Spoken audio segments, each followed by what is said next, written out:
ANMR ನ್ಯೂಸ್ಗೆ ಸ್ವಾಗತ. ದೇಶದ ಸುಭದ್ರತೆಗಾಗಿ ಕೆಎಚ್ ಮುನಿಯಪ್ಪರನ್ನು ಗೆಲ್ಲಿಸಿ ಮುಖಂಡರ ಕರೆ.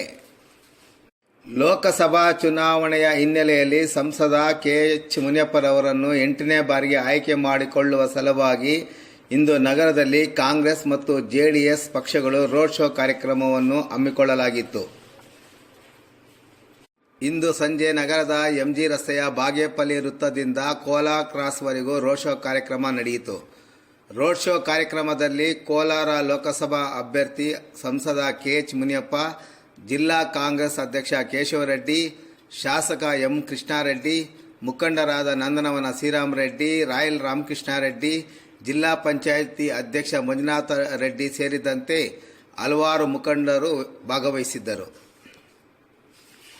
ರೋಡ್ ಶೋನಲ್ಲಿ ಭಾಗವಹಿಸಿ ಮಾತನಾಡಿದ ಹಲವಾರು ಮುಖಂಡರು, ದೇಶದ ಸುಭದ್ರತೆಗಾಗಿ, ಕೋಮ ಸೌಹಾರ್ದತೆಗಾಗಿ ಜಾತ್ಯತೀತ ಪಕ್ಷಗಳ ಸರ್ಕಾರ ರಚನೆಯಾಗಬೇಕಾದರೆ 7ನೇ ಬಾರಿ ಗೆದ್ದು 8ನೇ ಬಾರಿಗೆ ಚುನಾವಣೆಯಲ್ಲಿ ಸ್ಪರ್ಧೆ ಮಾಡಿರುವ ಕೆಎಚ್ ಮುನಿಯಪ್ಪರನ್ನು ಗೆಲ್ಲಿಸುವಂತೆ ಮನವಿ ಮಾಡಿದರು.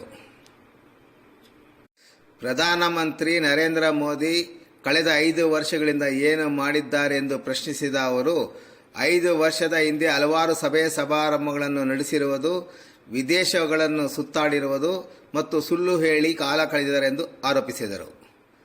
ಎಎನ್ಎಂಆರ್ ನ್ಯೂಸ್ಗಾಗಿ ಟಿಪ್ಪು ನಗರ, ಇಮ್ರಾನ್ ಪಾಷಾ, ಚಿಂತಾಮಣಿ.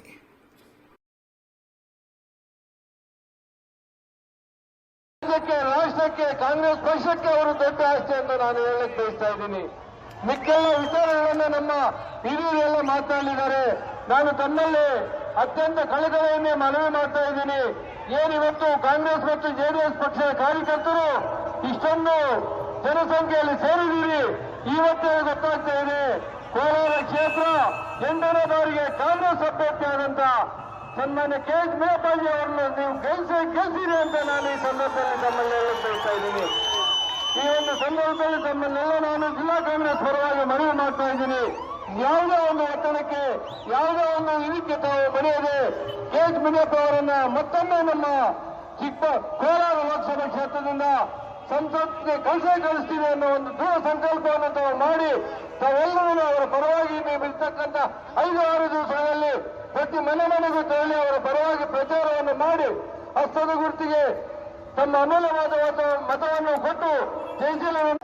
ಲೋಕಸಭಾ ಚುನಾವಣೆಯಲ್ಲಿ ಮೈತ್ರಿ ಅಭ್ಯರ್ಥಿಯಾಗಿ ಚಿಂತಾಮಣಿ ನಗರದಲ್ಲಿ ಇವತ್ತು ತಮ್ಮೆಲ್ಲರ ಮತಯಾಚನೆ ಮಾಡಲಿಕ್ಕೆ ಇವತ್ತು ತಮ್ಮ ಮುಂದೆ ಇವತ್ತು ಬಂದಿರತಕ್ಕಂಥ ನಮ್ಮ ನಿಮ್ಮೆಲ್ಲರ ನೆಚ್ಚಿನ ಜನಪ್ರಿಯ ನಾಯಕರಾದಂಥ ಕೆಎಚ್ ಮುನಿಯಪ್ಪನವರೇ ಮತ್ತು ವೇದಿಕೆ ಮೇಲೆ ಇರ್ತಕ್ಕಂಥ ಎಲ್ಲ ಗಣ್ಯರೇ ಮತ್ತು ಇಲ್ಲಿ ಸೇರಿರ್ತಕ್ಕಂಥ ಎಲ್ಲ ಮತ ಬಾಂಧವರೇ, ಇವತ್ತು ನಾವು ಅನೇಕ ಚುನಾವಣೆಗಳನ್ನು ನೋಡಿರ್ತೇವೆ.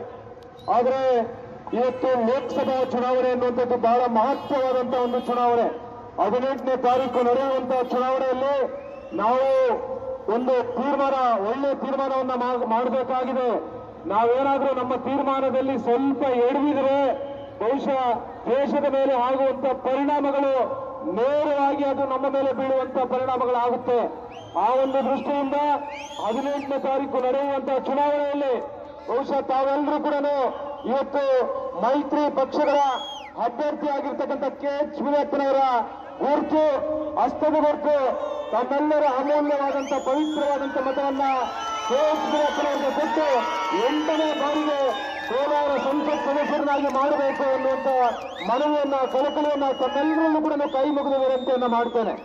ಇವತ್ತು ಬಹುಶಃ ದೇಶದ ಇತಿಹಾಸದಲ್ಲಿ 8ನೇ ಬಾರಿಗೆ ಗೆದ್ದು ಸಂಸದರಾಗಿದ್ದಾರೆ ಅಂತ ಹೇಳಿದ್ರೆ ದೇಶದ ಒಂದು ಭೂಪಟದಲ್ಲಿ 8 ಬಾರಿ ಸಂಸದರಾಗಿರ್ತಕ್ಕಂಥ ಒಂದು ಕೀರ್ತಿ, ಗೌರವ ಇವತ್ತು ಚಿಂತಾಮಣಿ ತಾಲೂಕಿನಲ್ಲಿ ಇರ್ತಕ್ಕಂಥವ್ರಿಗೆ ಮತ್ತು ಇಡೀ ನಮ್ಮ ಕೋಲಾರ ಜಿಲ್ಲೆಯಲ್ಲಿ ಇರ್ತಕ್ಕಂಥವ್ರಿಗೆ ಆ ಒಂದು ಕೀರ್ತಿ, ಗೌರವ ಬರುತ್ತೆ ಅನ್ನುವಂಥ ಮಾತನ್ನ ಈ ಸಂದರ್ಭದಲ್ಲಿ ಹೇಳಲಿಕ್ಕೆ ಬಯಸ್ತಾರೆ. ಇವತ್ತು 2014ರಲ್ಲಿ 16ನೇ ಲೋಕಸಭಾ ಚುನಾವಣೆ ಬಂತು. ಆ ಒಂದು ಸಂದರ್ಭದಲ್ಲಿ ಇಡೀ ದೇಶದ ಜನರನ್ನ ಮರಳು ಮಾಡಿ ಬಹುಶಃ 60 ವರ್ಷಗಳಲ್ಲಿ ಯಾರೂ ಕೂಡ ಅಷ್ಟು ಭಾಷಣಗಳನ್ನ ಮಾಡಿರಲಿಲ್ಲ, ಯಾರೂ ಅಷ್ಟು ಸಭೆಗಳನ್ನ ಮಾಡಿರಲಿಲ್ಲ, ಯಾರೂ ಅಷ್ಟು ಘೋಷಣೆಗಳನ್ನ ಕೂಡ ಮಾಡಿರಲಿಲ್ಲ. ನರೇಂದ್ರ ಮೋದಿ ಅವರು ಈ ದೇಶದಲ್ಲಿ ಪ್ರಧಾನಮಂತ್ರಿಗಳಾಗಬೇಕು ಅಂತ ಹೇಳಿ ಬಂದು ಅವತ್ತು ಅವರು ಮಾಡಿರ್ತಕ್ಕಂಥ ಘೋಷಣೆ, ಮೊದಲನೇ ಘೋಷಣೆ ಏನು ಅಂತ ಹೇಳಿದ್ರೆ ಇವತ್ತು 60-70 ವರ್ಷಗಳಿಂದ ಈ ದೇಶದ ಸಂಪತ್ತನ್ನ ಲೂಟಿವರೆಗೂ ಸ್ವಿಸ್ ಬ್ಯಾಂಕ್ ನಲ್ಲಿ ಇಟ್ಟಿರ್ತಕ್ಕಂಥ ಹಣವನ್ನ ಬಾಚ್ಕೊಂಡು ಬಂದು ನಿಮ್ಮ ಅಕೌಂಟ್ ನಲ್ಲಿ ಹಾಕ್ತೀವಿ ಅಂತ ಹೇಳಿದ್ರು.